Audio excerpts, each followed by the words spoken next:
Hey, Grizzly friends. Hey guys. It's Jay and Francis with Find You Crazy. We're a family of 9 who travel full-time in our RV with 5 of our kids as we go around the country to see every national park. But we're leaving a national park, but we're not going to let that stop us from seeing some pretty amazing things. In fact, on our trip north from South Florida, going from Miami, we're going to stop and see the #1 shelling beach in the U.S. Yay! That's right, we're headed to Sanibel Island.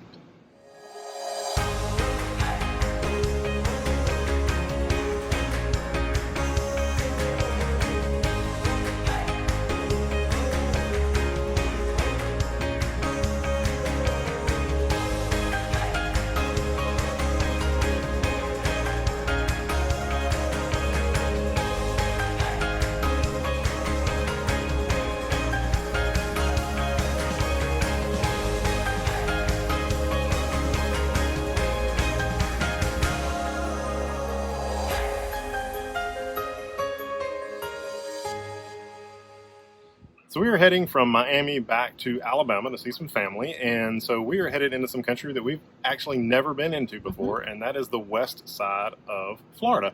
We've done a ton of the Gulf, but because we're from Alabama and Georgia, that's always the Gulf from the Panhandle. Right. So we've never really done literally any of the western side of Florida south of the Panhandle. We've always been in the central or over on the East Coast.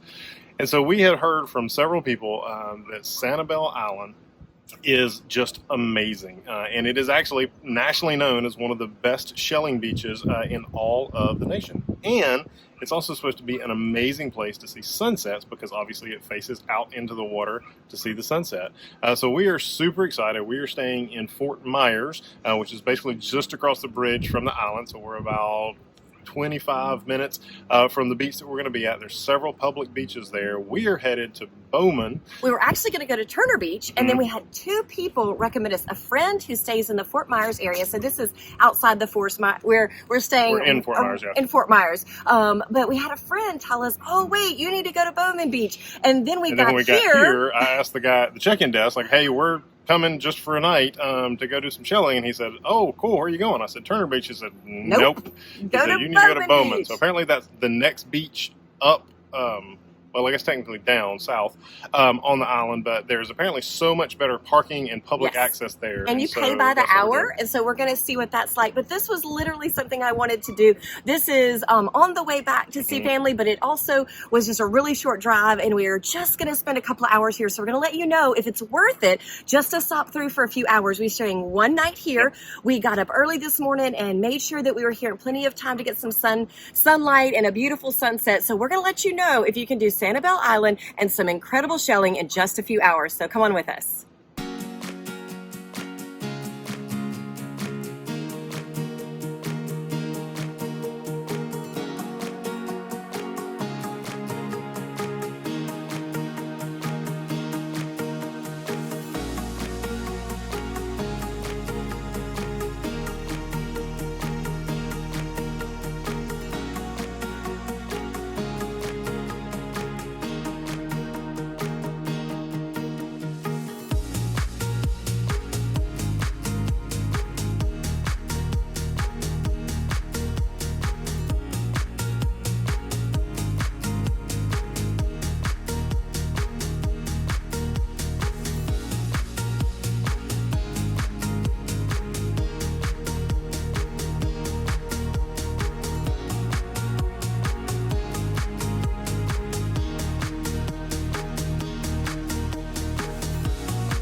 So we're here at Bowman's Beach, and that is, again, a public access beach. It's probably 15-minute drive from the bridge once you cross over. Which is beautiful. Yep. That is an incredible view as you come over to the island. There's a $6 toll to come onto the island, and then once we got here, there's a pretty big parking area like we were told. Yeah. And I mean, obviously we're here in November, and so it's not peak time, but there were tons of spots open, and it's $5 an hour to park there. You can pay with a card, which is super great. And then once you cross over a bridge, there's a little intercoastal waterway out to the place where the actual Bowman's Beach is. It splits off, and there's kind of 3 access points directly in front of you, but then you can either go to the left or go to the right, walk down this beautiful trail like you see behind me. We're basically between all by ourselves. The coastal waterway over there and the Gulf on this side, and as you walk down, there's 3 or 4 more access points as you go down. And so we were told by a good friend that the best shelling, and we'll see, is to go to the right and then keep going, which makes sense. The further you get from that point, the further you're going to be from people. And again, we can't really testify to anything normal because we're here in November, but we have seen one person on this trail. One person. And so just make sure that you don't go straight to the main beach area after you do the bath houses, after you go past them, but take that right and then come down here, and you're going to just start to see this beautiful covered area. It's just like a little grove of trees that you just keep walking down this beautiful sandy trail. It's lovely. And so we're going to head out before the sun sets, see if we can find some shells.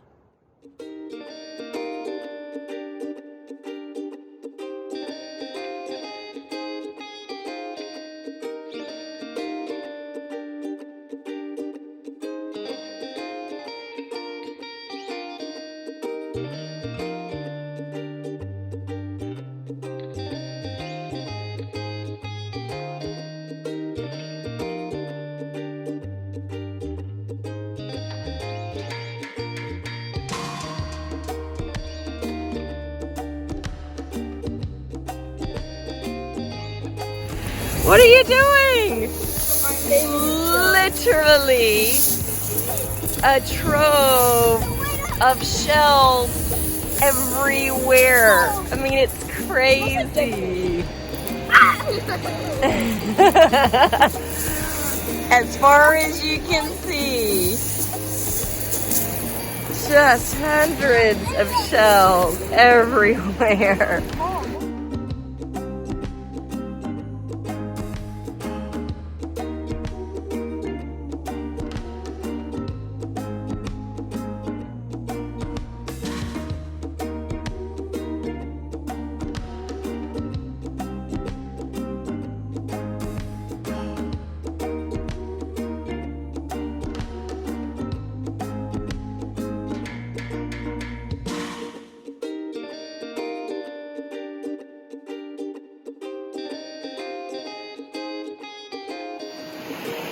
So this has definitely been unlike any beach we have ever been on. I mean, we've been on some beaches that had some shells, and even on some beaches where, like, if you dig down into the sand, there's a few more shells. But I'm talking about, like... Nothing like literally, hold on. Like, literally, there's just handfuls. It's like feet deep of that. And literally, we have shells for days. Every time we think somebody's found the winner, somebody finds something even cooler. They're and of beautiful. course, the whole time we're going along, the sun's setting over the water. There's nobody out here where we are. We're at the very kind of, we walked way, way down. I would highly suggest that. Just take a right and keep walking, because the shells just get better and better the further away from the main beach where you are, because there's less and less people who are coming this far out.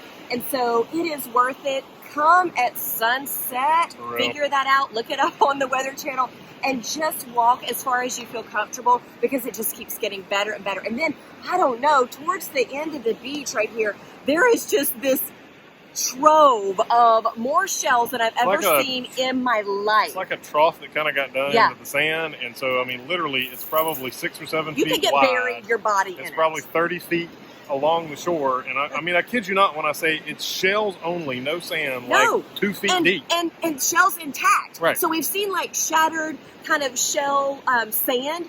This is not it. I mean, these are intact. huge shells. There are the beautiful conch shells. There are all kinds, and they're all just incredibly different colors, different varieties. It's not all the same. It just keeps getting better and better and better. Literally, our boys were like covering themselves up, laying in the shells like Crazy. it was sand. It is phenomenal. And I bet it would be even, they said right now, it's not even as good because they haven't had a really good they said storm right to after come a big in. storm surge that it's unbelievable. I mean, the That would be local told me, yeah, amazing. it's going to be great and you're going to be impressed.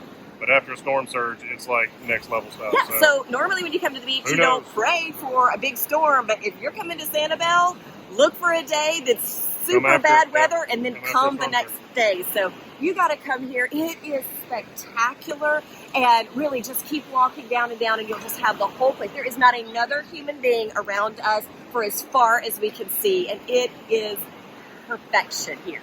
So we're going to check out the sunset and then go back to the car and see who wins the best shell.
All right, so the short answer is yes. If you only have a few hours to come to Sanibel, 100%. do it. We got here, pulled into our campground, I think like at 3. By the time we got settled and over here, it was about an hour and a half before sunset. Sunset's at like 5:30. And so we got here onto the beach probably an hour before sunset by the time we walked down that path we told you about and got onto the sand. So we just spent an hour walking down the beach into the sunset, watch the sunset, and then walk back. Obviously, it took us less time to come back. And it was amazing. I mean, best 2 hours total we could have spent for sure. You do not have to spend long. If you are just within a drive, you could do it as a day drive. You could come in earlier and set up and spend the afternoon here. So it's absolutely worth it, even if you just come in for a little while. Even if you're just passing through for one night like us, you really need to put this on your list. I mean, there's a reason why it is the #1 shelling beach in the United States. And it earns its name and its title in spades. So make sure to put this one on your bucket list. I didn't even know it was on my bucket list, but then we started to look at what was on our route and this popped up and I knew this was a must-see, and it absolutely is. So make sure Sanibel is on your list. And yeah, that's one thing that we love is, you know, we put in the big rocks first, the national parks and the things, but one of the things we love to do is just along the route going back, even those one-night stays, looking around and going, what's the main thing to do? And that's kind of how we found this, and it was totally worth it. So hopefully you like this video. If you do, give us a like. You can subscribe if you haven't yet. You can check out some of our other videos over there. We would love for you to follow along with all of our crazy adventures. Yes. So until next time, guys, go out and have some crazy fun with your crazy family. Bye, See you guys.